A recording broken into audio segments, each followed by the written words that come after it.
Hello my friends and welcome back. Thank you very much for being with me again today. It's hard to learn, it seems like, that actions have consequences, and I made a video a minute ago on the same idea. Some people learn or never learn that actions yield consequences, and some countries, in this case, they think that are above others, and there will never be consequences against their actions because they are special and they're the good countries. In this case, unfortunately, Switzerland got smacked again by Russia. Switzerland used to be a neutral country. Just look at the Second World War, for instance. Even that bad dude, the evilest, the most evil dude in the world, in the history, did not invade Switzerland. Let it be. We have a problem here. These guys were able to force Switzerland to break its neutrality left and right with their Russian assets, including giving some allowing certain countries to give ammunition to Ukraine weapons that were delivered, that if you produce a certain kind of ammunition to a certain kind of weapon, if they give it to the third party, they have to ask you if you allow them to give the whatever product. So I think Switzerland allowed that for, I can't remember, whatever, I think it was a motorized armored vehicle or something like that. I think they did, and then they didn't. So there are some rumors that the United States, Russia, and Switzerland are engaged in some secret peace talks on Ukraine. And this is this article that I have here is the answer of the Russian Federation regarding these rumors. So let's see. This article comes from Russia Today, from February 25, 2023. Moscow responds to claims of secret talks on Ukraine. This is important right here. Switzerland is no longer fit to play a mediation role between the two countries, the Foreign Ministry said. I guess Foreign Minister Ignacio Cassis hit the road. So, Moscow has rejected claims by Switzerland's Foreign Minister Ignacio Cassis that unannounced talks on resolving the conflict between Russia and Ukraine have been taking place in Geneva. Well, that's a lie. He told the Le Temps on Wednesday that, quote-unquote, secret negotiations between the two sides were underway on Swiss territory. The diplomat described those contacts as, quote-unquote, non-high level, but stressed that Switzerland was also ready to provide a venue for contacts between top officials from Moscow and Kiev.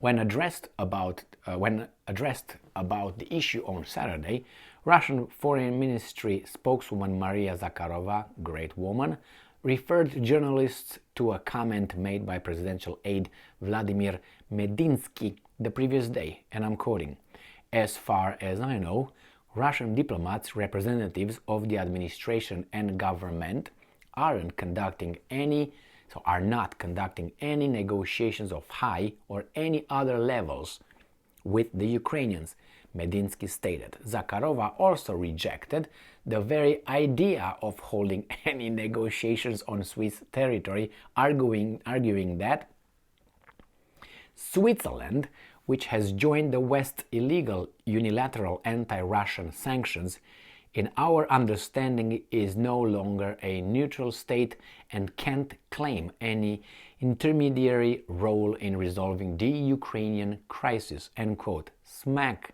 Go back to your room, clean your room, Switzerland.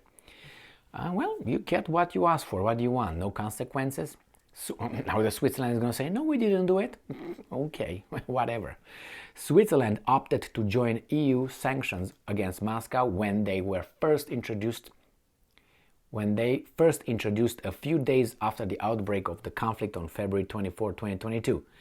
Cassis claimed back then that the Alpine country stood, and I'm quoting, on the side of Western values, end quote, and that its neutrality remained intact despite the extraordinary move.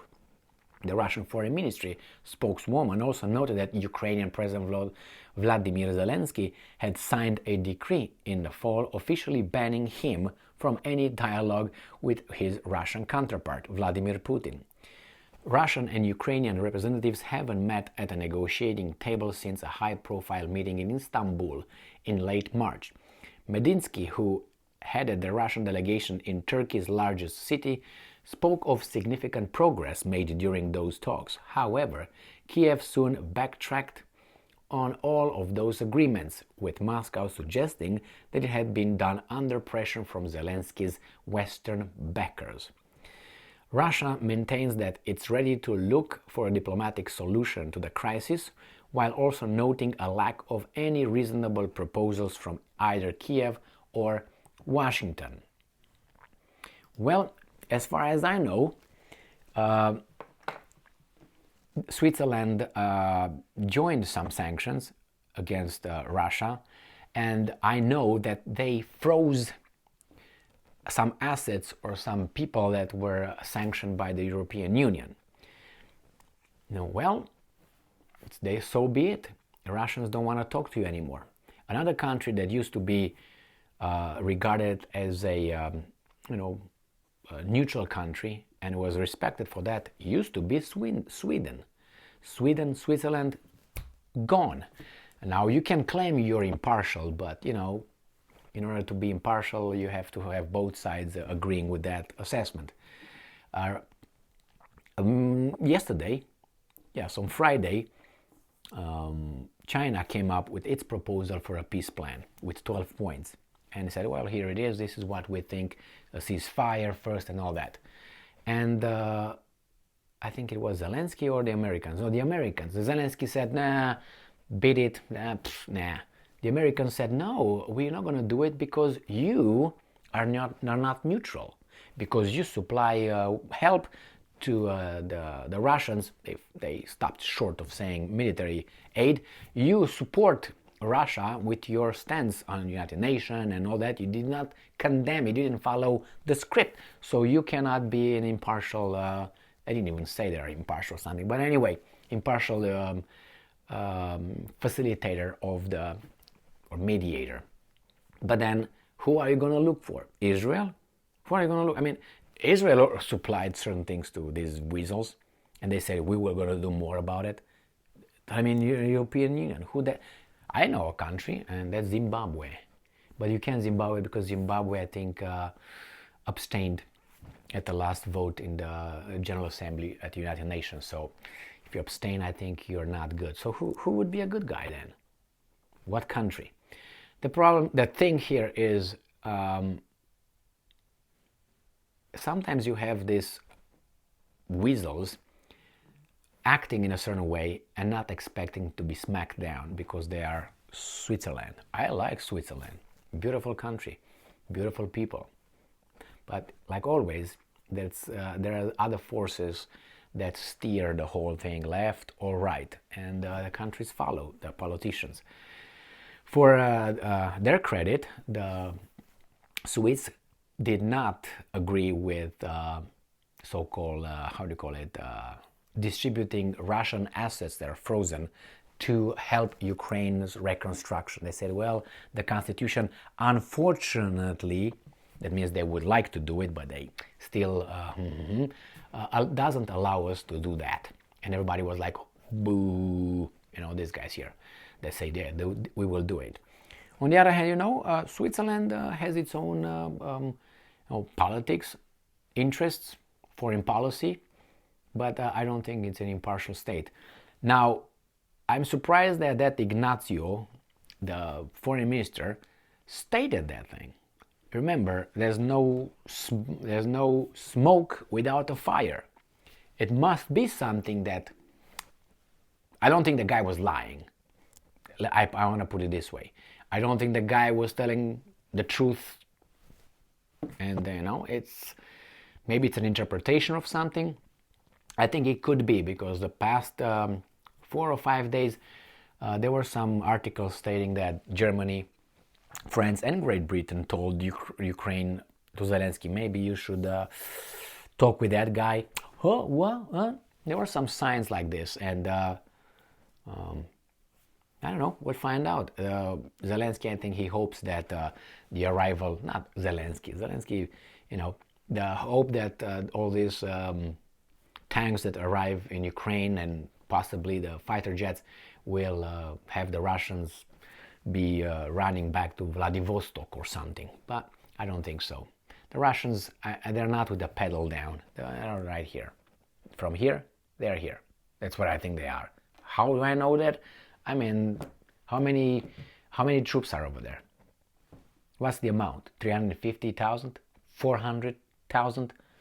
500,000? Out of what? Possibly, potentially 30 million?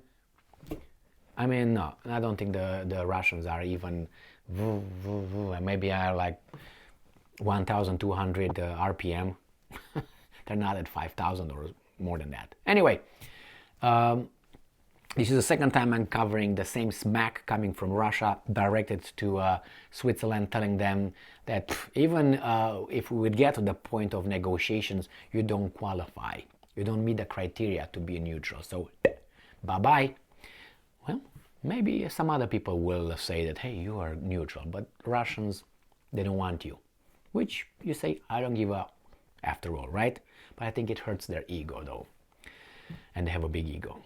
Because they're a rich country, right? They have a banking system. They were neutral. Now, remember, Hitler was not able to get them to violate their neutrality.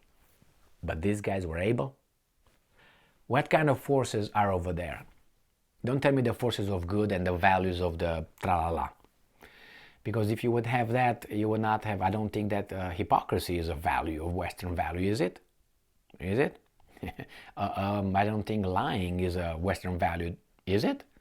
And I can go on and on. I don't think that delusional self-identification is a Western value, is it? I thought the truth, reality is a Western value. Logic, evidence, facts. That's it. Thank you very much for being with me again today. Stay strong, stay smart, look for the truth, and be just.